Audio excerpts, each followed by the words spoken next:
오늘 설교의 제목이 내 육체의 가시입니다. 내 육체의 가시. 7절 말씀에 보면은 여러 계시를 받은 것이 지극히 크므로 너무 자만하지 않게 하시려고 내 육체의 가시를 주셨다. 그랬어요. 제가 대학 입학을 하고 거의 4년간을 생각해 보니까 학교를 온전히 다닌 해가 없었던 것 같아요. 1학년 때 유신이 선포가 되고 휴교령이 내리고 그래서 하여간 4년간을 휴교가 참 많고 그랬던 것 같은데 어느 해인가 제가 제 친구가 지금 아프리카 차드에 선교사로 가 있는 제 친구가 아버님이 전라북도 무주 설천이라는 곳에서 보건소 소장으로 계셨는데 학교 휴교령이 내리고 그래서 제가 이제 버스를 타고 그 당시에 대전으로 해서 영동으로 해서 그 비포장키를 털털거리면서 타고 그 친구 있는 그 집에 보건소를 갔던 적이 있어요. 그래서 그 집에 이제 보건소 소장님 관사에서 제 친구와 같이 지냈던 적이 있는데 뭐 등산도 하고 가재도 잡고 또 두릅나물도 따고 뭐 그랬던 적이 있어요. 지금 얼마 전에 정인찬 목사님 영동에서 그 군종장교 임관할 때 가서 이제 일부러 좀 일찍 가서 그 동네를 가고 싶어서 가봤는데 다 변했더라고요. 저 머리대에도 뭐 무주 태권도 대회 해가지고 포장소 잘 돼 있고 다 그런데 그 보건소 자리를 가니까 거기도 뭐 찾을 수가 없어요. 근데 제가 그 보건소 소장 하시는 그 아버님이 간호사도 없이 그저 남자 직원과 함께 거기서 이제 진료를 보시는데 그래서 거기를 종종 그 보건소에 가서 제가 앉아 있었어요. 근데 어느 날 그 동네 설정국민학교 선생님이 여선생님이 아이를 데리고 왔는데 아이가 막 펑펑 울면서 헝걸 수업 시간에 데려왔는데 보니까 왜 왔는가 보니까 얘가 뭐 실습 시간인지 뭔지 하여튼 콩을 자기 코 안에다 놓아가지고 이게 불어가지고 콩이 이 안으로 잠깐 빼려니까 들어간 거예요. 이게. 그러니까 학교에 양호실에서 해결 못하고 그 보건소에 온 거예요. 애는 아파서 울고 제 친구 아버지 의사는 이제 그 핀셋으로 해가지고 강제로 이제 막 뽑는데 가만히 있으라 그러고 이제 얼마나 아팠겠어요. 그 몸 안에 콩이 점점 안에 들어갔는데 그 하여간 뺐어요. 근데 콩에서 싹이 나 있더라고 보니까 내가 보니. 그리고 콩이 얼마나 그 이 안에 들어가서 아팠겠어요. 그 몸 안에 들어가가지고. 예. 우리 손녀도 뭐 한번 그런 뭐가 하나 넣어서 그런 거 있었던 것 같은데. 그 몸 안에 그게 들어가서 보니까 이게 막 고통을 주고 말이죠. 아마 여러분들도 이 가시가 몸에 박혀가지고 좀 잠시지만 그게 얼마나 그 가시로 인해서 통증이 있고 또 신경 쓰이고 또 때로는 말이죠. 우리가 식사하다가 보면은 생선가시가 목에 걸리잖아요. 무심코 먹었는데 그게 목에 딱 걸려가지고 따끔따끔 거리다가 밥을 왕창 먹어도 안 넘어가고 그러다가 결국 이비인후과 가서 신세를 지는 경우도 있지 않습니까? 그 몸 안에 가시가 어쨌든 이 몸 안에 가시가 있으면 그렇게 고통스럽고 괴롭고 그런 거 아니에요? 심지어는 말이죠. 의사들이 수술하고 몸 안에다가 꺼즈도 집어넣고 뭐 바늘도 집어넣고 그러고 그냥 봉합을 한 경우도 가끔 있더라고. 예. 더 고통스럽겠죠. 그게. 또 그것도 모르고 수십 년을 보내온 분들도 있더라고. 세상에 이런 일이 보면은 그런 게 가끔 나와요 보니까. 근데 사도 바울이라는 사람이 오늘 말씀해 보니까 내 몸 안에 가시가 있다. 그렇게 얘기를 해요. 내 몸 안에 가시가 있다. 그러면 사도 바울 몸 안에 가시라는 게 뭐냐 그 말이에요. 그게 생선가시도 아닐 거고 오늘 말씀해 보면은 그 가시의 내용은 얘기하지 않습니다. 그런데 성경학자들이 이제 여러 가지 얘기를 해요. 사도 바울의 그 가시라고 얘기할 때 그 가시가 어떤 가시냐? 그건 눈에 있는 가시를 말하는 수 있다. 그 이유가 뭐냐 하면은 사도 바울의 담메색으로 가는 길에 강한 빛으로 오신 예수님을 만나가지고 굳건해지지 않습니까? 그때 눈이 멀어요. 그때 사도 바울이 사울 때죠. 사울아 사울아 주님의 음성을 듣습니다. 직접 들어요 음성을. 사울이 주여 누구십니까? 나는 네가 핍박하는 예수라. 그래가지고 사도 바울이 거기서 이제 주님을 만나서 그 다음에 지시를 받고 아나니아에게 가서 안수를 받아서 눈이 떠지고 이제 택한 이방인을 위한 그릇으로 이제 사도의 길을 걷지 않습니까? 그래서 그때의 그 강한 빛으로 인해서 사도 바울의 눈에 어떤 안질과 같은 그런 병이 있었다. 그렇게 이야기를 하는 설이 있고 또 어떤 학자는 사도 바울에게 간질 증세가 있었다. 간질병이 있었다. 그렇게 얘기를 하기도 합니다. 그런데 안질이든 간질이든 간에 어쨌든 사도 바울을 괴롭혔던 육체를 괴롭혔던 가시가 있었던 것만은 분명해요. 오늘 말씀해 보면 본인이 그렇게 고백하잖아요. 이 가시라는 단어는 뾰족한 창끝이라 그런 뜻을 지니고 있어요. 얼마나 날카롭게 찌르는 것 같았으면 그렇게 했어요. 그런데 바울이 이 가시의 문제를 나중에 은혜로 해석을 하고 그 다음에 고백적인 그 신앙 고백으로 나갑니다. 이 가시가 나에게 아픔을 주었지만은 아픔을 안겨주었지만은 나에게 그리스도의 강한 은혜가 임하게 했다. 그렇게 얘기를 해요. 그러면서 내 육체의 가시는 은혜의 가시였다. 첫째, 바울은 내 육체의 가시가 나를 겸손하게 만들었다는 거예요. 겸손. 7절 말씀을 다시 보면은 여러 계시를 받은 것이 지극히 크므로 너무 자만하지 않게 하시려고 내 육체의 가시고 사탄의 사자를 주셨으니 이는 나를 쳐서 너무 자만하지 않게 하려 하심이라. 두 번이나 얘기해요. 사도 바울이. 나를 너무 교만하지 않게 하시려고 너무 교만하지 않게 하시려고 나에게 가시가 있는 것. 난 그렇게 믿는다. 그렇게 얘기를 해요. 여러분 두 번 반복해서 바울이 교만이란 얘기를 해요. 사실 바울은 교만할 수밖에 없는 그런 조건을 타고난 사람이었어요. 그 이유가 뭐냐 하면은 가정적으로도 아주 훌륭한 가정에서 태어나고 또 학문적으로도 훌륭한 선생님 밑에서 최고의 학부를 공부했고 또 율법적으로도 그렇고 그 당시에 종교적으로도 그렇고 아주 그 엘리트라고 할 수 있는 그런 배경을 가진 사람이었습니다. 또 한 가지는 신앙적으로도 볼 때 오늘 바울이 고백한 12장에 우리가 8절부터 읽었지만 1절에 보면 그렇게 얘기를 해요. 무익하나마 내가 부득불 자랑하노니 이제 자랑이 나와요. 자기를. 나는 주의 환상과 계시를 말할 수 있겠다. 내가 그리스도 안에 있는 한 사람, 여기서는 또 2절에는 자기 자신 이름을 얘기 안 하고 그리스도 안에 있는 한 사람을 내가 안다. 자기인데 그러면서 얘기를 해요.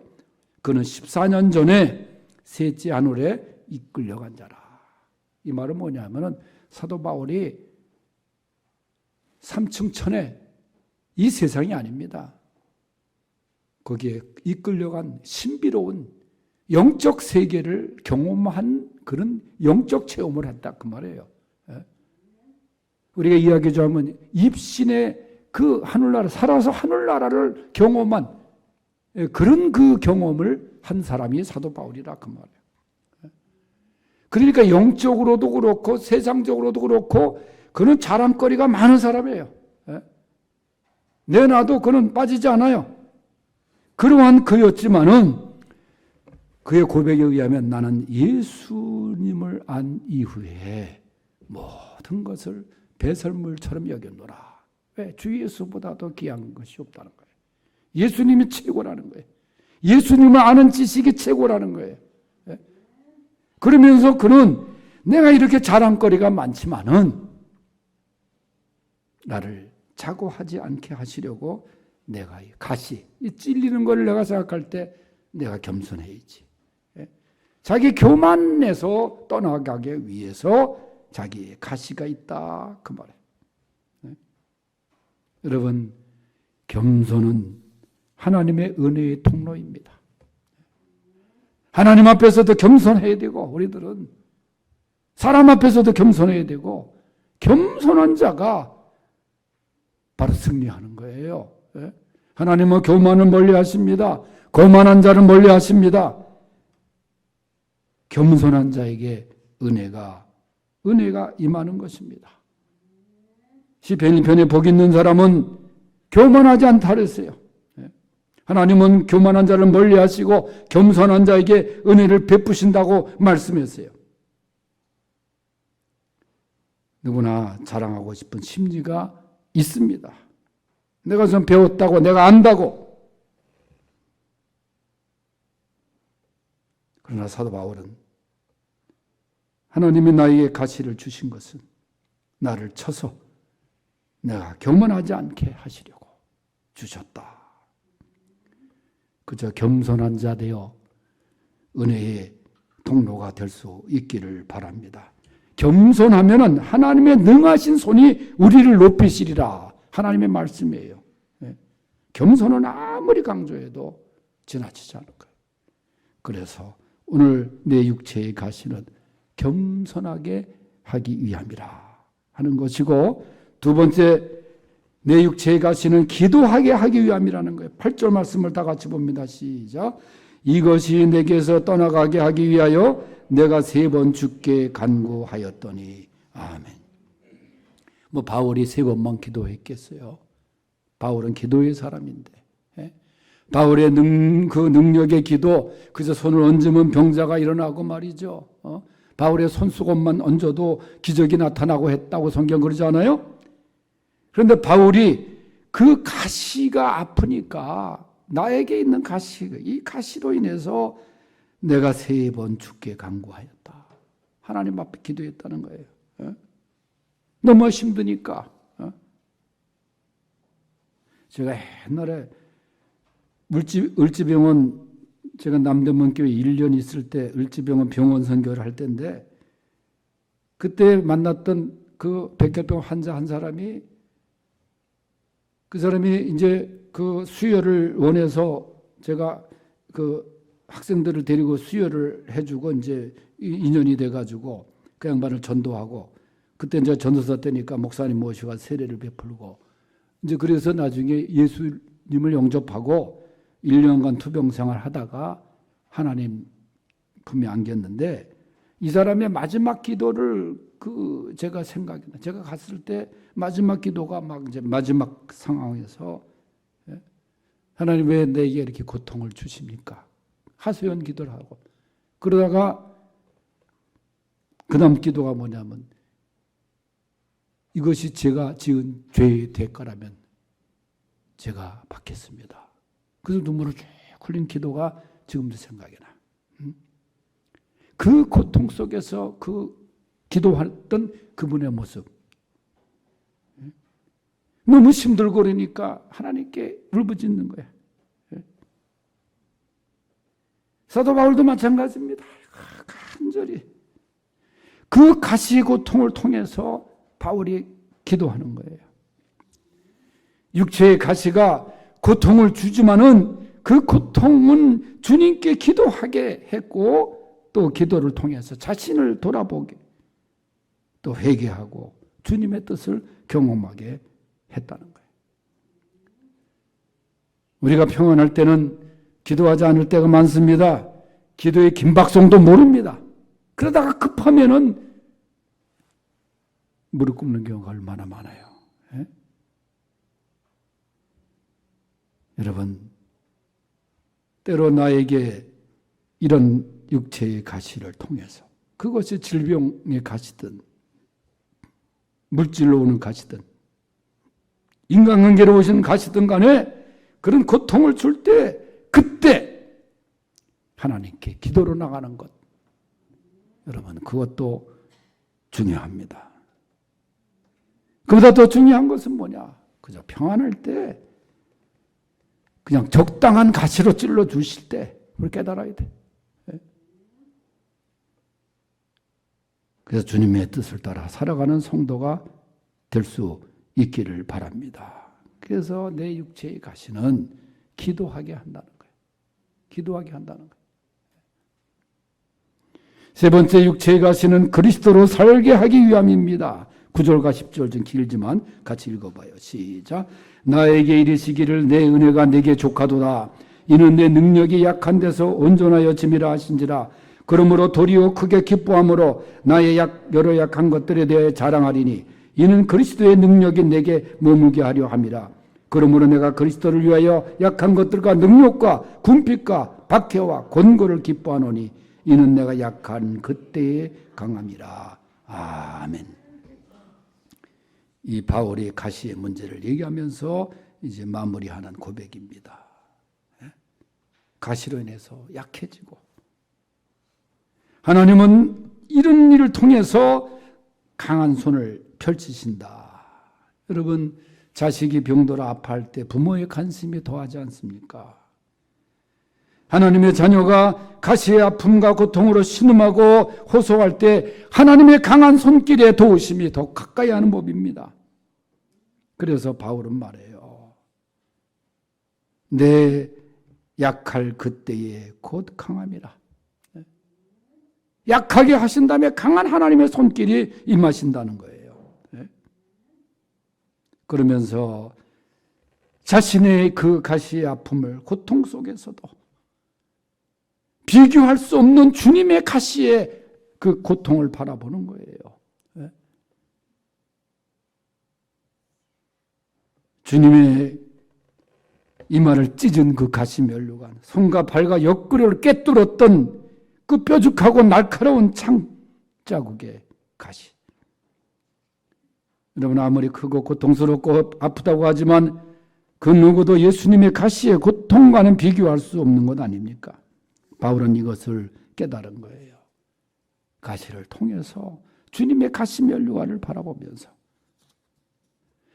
자신의 약함도 그리스도를 위한 오늘 말씀에 나오는 능력, 궁핍, 박해, 공고 그것도 그저 그리스도를 위한 삶이라면 걸어가겠습니다. 위대한 결의를 오늘 하는 거예요. 여러분 내 은혜가 내게 족하도다. 이게 바울의 놀라운 고백 아닙니까?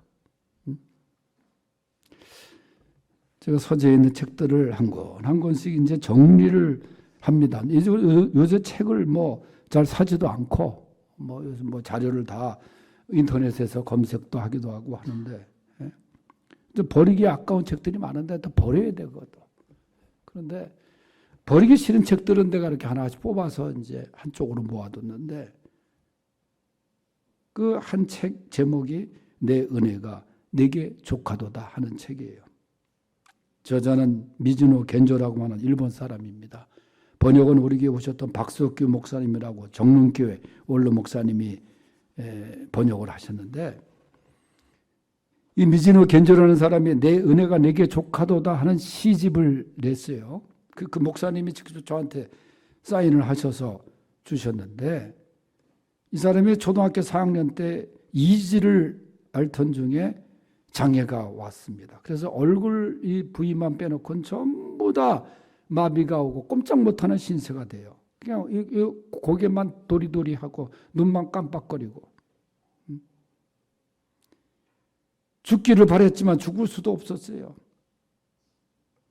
그래서 이 겐조라는 사람이 그 5년이 지난 어느 날 그 이야기를 들은 미야오 목사님이라는 분이 그 옆에 사셨는데 전도를 합니다. 꾸준하게 가서 말씀을 전하고 그래서 어머니와 함께 이 예수님을 영접하게 돼요. 그래서 어머니는 아들 옆에서 성경 책장을 이렇게 넘겨줍니다. 그리고 이제 보여줘요. 그런데 오늘 본문 말씀 9절 말씀에서 이 미즈노 겐조가 그냥 성령의 역사를 통해서 막 은혜를 받는데 뜨거워지기 시작하는데 바로 그것이 나에게 이르시기를 내 은혜가 네게 족하도다. 그거예요. 뭐가 족하겠어요? 생각해 보세요.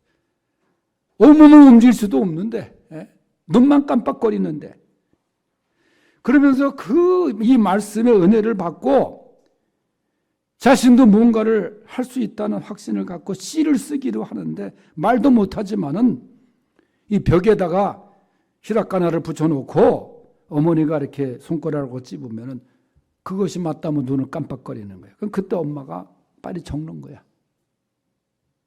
그래서 한 편의 시가 오랜 시간 끝에 완성이 되는데 그 시의 제목이 고통이 없었더라면 이라는 시입니다. 한 부분이 그래요. 만일 나에게 고통이 없었더라면 주님의 사랑을 받아들이지 않았을 것을. 만일 모든 형제 자매들도 고통이 없었더라면 주님의 사랑은 전해지지 않았을 것을. 만일 우리 주님이 고통을 당하지 않았더라면 하나님의 사랑은 나타나지 않았을 것을. 이게 그가 쓴 시입니다. 여러분, 누구에게나 크고 작은 가시는 있습니다. 저에게도 가시가 있습니다. 근데 그 가시에 굴복하면 정말 가시에 찔려서 곪고 넘어지고 아프고 그렇게 돼요. 그러나 그 가시를 유익한 가시로 주님의 은혜로 바꿀 수 있습니다. 그러면 승리할 수 있습니다. 가시를 통하여 겸손을 배웁시다. 가시를 통해서 기도하고 회개하고 하나님의 뜻을 발견합시다. 가시를 통해서 주님의 가슴의 혈관을 바라보며 주님의 그 승리를 우리의 승리로 경험하며 체험하며 나가는 우리 성도들이 되시기를 축원합니다. 하나님 아버지 감사합니다. 우리 모두 내 육체의 가시를 통해서 유익한 가시, 큰 은혜의 가시로 나가게 하여 주시옵소서. 예수님의 이름으로 기도하옵나이다. 아멘.